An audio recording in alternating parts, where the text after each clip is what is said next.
Assalamualaikum warahmatullahi wabarakatuh. Perkenalkan, nama saya Yunia Maranatha dengan NIM A41202424 dari Prodi Teknik Produksi Benih Angkatan 2020. Di sini saya akan mempresentasikan tentang pengarahan atau menggerakkan, yaitu actuating, dari mata kuliah Dasar Manajemen. Yang pertama, pengertian pengisian jabatan atau staffing. Sebelumnya dapat diartikan yaitu fungsi pengisian jabatan atau fungsi staffing yang terdiri dari pengadaan karyawan, penarikan karyawan, seleksi karyawan, penempatan karyawan, dan pemberhentian karyawan. Yang pertama yaitu pengadaan karyawan.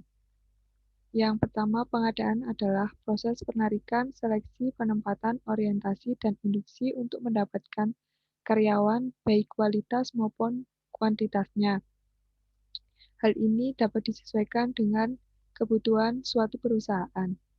Untuk mendapatkan suatu karyawan harus dilakukan dengan berbagai cara, yaitu yang pertama analisis jabatan atau job analysis, uraian pekerjaan atau job description, dan spesifikasi pekerjaan atau job specification. Yang kedua yaitu penarikan karyawan atau recruiting.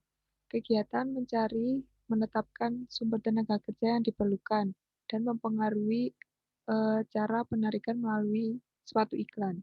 Tenaga kerja agar tertarik melamar pekerjaan yang masih kosong di perusahaan tersebut. Sumber karyawan dapat bersumber dari sumber internal, yaitu melalui karyawan yang telah ada baik karena rotasi, promosi. Kemudian sumber eksternal, yaitu karyawan ditarik dari luar perusahaan. Yang ketiga, seleksi karyawan. Kegiatan ini merupakan pemilihan dan penentuan pelamar yang diterima atau yang ditolak untuk menjadi karyawan perusahaan. Prosedur seleksi ini yaitu seleksi surat-surat lamaran, pemeriksaan referensi, wawancara pendahuluan, seleksi ilmu pengetahuan, tes psikotes, tes kesehatan, wawancara dengan atasan, dan keputusan diterima atau ditolak.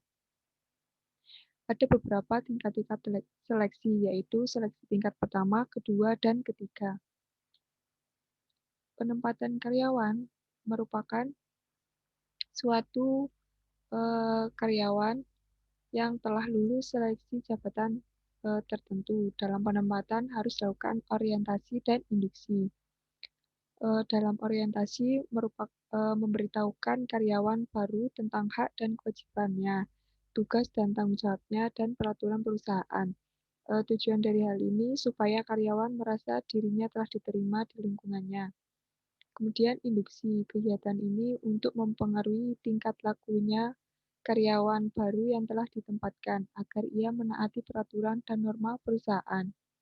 Kemudian serta pelatihan dilakukan untuk meningkatkan efisiensi dan efektivitas kerja karyawan. Kemudian pemberhentian karyawan. Pemberhentian ini merupakan putusnya hubungan kerja seorang karyawan dengan suatu perusahaan. Hal ini disebabkan oleh keinginan perusahaan, keinginan karyawan, kontrak kerja habis, peraturan perburuhan, pensiun, atau meninggal dunia. Kemudian pengarahan atau menggerakkan yaitu atau actuating. Di sini ada dari pengertian dari salah satu ahli. Menurut Terry, pengarahan adalah membuat semua anggota kelompok agar mau bekerja sama dan bekerja secara ikhlas, serta bergairah untuk mencapai tujuan sesuai dengan perencanaan dan usaha pengorganisasian.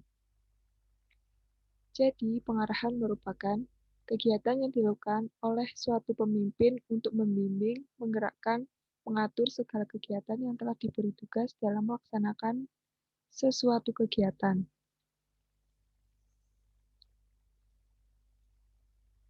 Pokok masalah yang dipelajari pada fungsi pengarahan yaitu yang pertama, tingkah laku manusia, kebutuhan karyawan selain gaji dan kompensasi yang sesuai, perlakuan yang manusiawi terhadap karyawan, dapat mendorong peningkatan produktivitas kerja. Yang kedua, hubungan manusiawi. Dalam kehidupan berkelompok atau organisasi ini harus didasarkan atas kebutuhan, kepentingan, hormat menghormati, saling membutuhkan, dan kerjasama di antara semua pihak untuk mencapai tujuan. Yang ketiga, komunikasi adalah suatu alat untuk menyampaikan perintah, laporan, berita, ide, atau pesan atau informasi dari komunikator kepada komunikan agar di antara mereka terdapat interaksi. Ada beberapa proses komunikasi, yaitu yang pertama unsur komunikator, pesan, saluran komunikasi, dan action. Yang kedua lambang, terdiri dari suara, tulisan, dan warna. Yang keempat kepemimpinan. Kepemimpinan adalah seni seorang pemimpin mempengaruhi perilaku bawahan agar mau bekerja sama dan bekerja secara produktif untuk mencapai suatu tujuan suatu organisasi. Fungsi dari pimpinan ini sendiri yaitu pengambilan keputusan dan merealisasi keputusan itu, pendelegasian, wewenang, dan pembagian kerja. Yang ketiga, meningkatkan hasil guna dan daya guna semua unsur manajemen.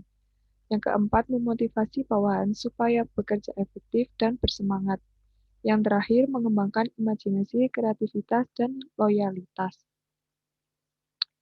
Selanjutnya, pemrakarsa, penggiatan, dan pengendalian rencana, pengkoordinasi kegiatan bawahan, penilaian prestasi, memberi penghargaan atau reward, dan sanksi kepada bawahan.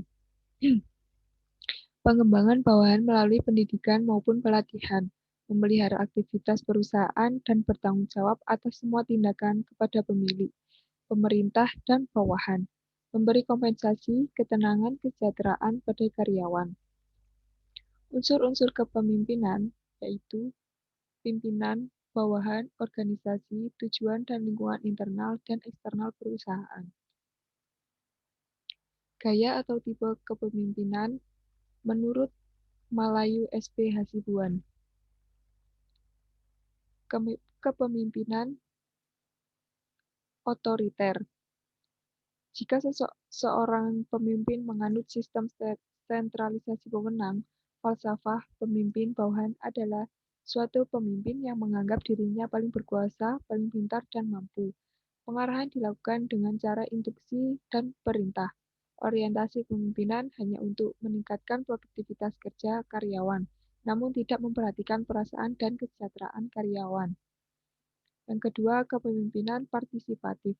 Jika dalam pemimpin melakukan secara persuasif, menciptakan kerjasama yang serasi, menumbuhkan loyalitas dan partisipasi bawahan. Pemimpin memotivasi karyawan, pemimpin menerapkan sistem manajemen terbuka, informasi, dan pembinaan kaderisasi mendapat perhatian yang serius. Yang ketiga, kepemimpinan delegatif. Merupakan seseorang pemimpin mendelegasikan wewenang kepada bawahannya dengan agak lengkap, sehingga bawahan itu dapat mengambil keputusan dan kebijakan dengan agak bebas dalam melakukan pekerjaannya. Karakteristik actuating. Yang pertama, pervasive function. Yang kedua, continuous activity. Yang ketiga, human factor. Yang keempat, creative activity. Yang kelima, executive function. Yang kelima, delegasi function. Pervasive function, maksud dari ini adalah pengarahan diterima pada berbagai level organisasi. Setiap manajer menyediakan petunjuk dan inspirasi kepada bawahannya. Yang kedua, continuous activity, maksudnya adalah pengarahan merupakan bentuk aktivitas yang berkelanjutan sepanjang masa hidup organisasi. Human factor, maksudnya adalah pengarahan senantiasa berhubungan dengan bawahan sehingga akan berkaitan dengan human factor. Human factor adalah perilaku manusia yang kompleks dan tidak dapat diprediksi. Creative activity maksudnya adalah adanya pengarahan akan membantu dan mempermudah dalam mengubah rencana dalam suatu tindakan nyata. Tanpa adanya fungsi pengarahan ini, seseorang dapat menjadi inaktif, dan sumber visi yang dimiliki akan menjadi tidak berarti. Executive function maksudnya adalah pengarahan dilakukan oleh semua manajer dan eksekutif pada semua level pada semua jenis organisasi dan bawahan hanya menerima instruksi hanya dari atasannya. Delegasi function maksudnya adalah pengarahan merupakan satu fungsi manajemen yang langsung berhadapan dengan manusia. Atasan harus dapat mengetahui bahwa perilaku manusia merupakan suatu hal yang tidak dapat diprediksi dan alami, sehingga atasan harus dapat mengkondisikan perilaku seseorang ke arah tujuan yang diharapkan. Tujuan pengarahan atau directing sebagai alat motivasi, memprakarsai aksi, penggunaan sumber daya dengan efisien, coping perubahan, mengintegrasikan upaya, menyediakan stabilitasi. Cara melakukan pengarahan, yang pertama orientasi, yang kedua perintah, yang ketiga delegasi wewenang, yang keempat petunjuk, yang kelima motivasi, dan keenam mempengaruhi.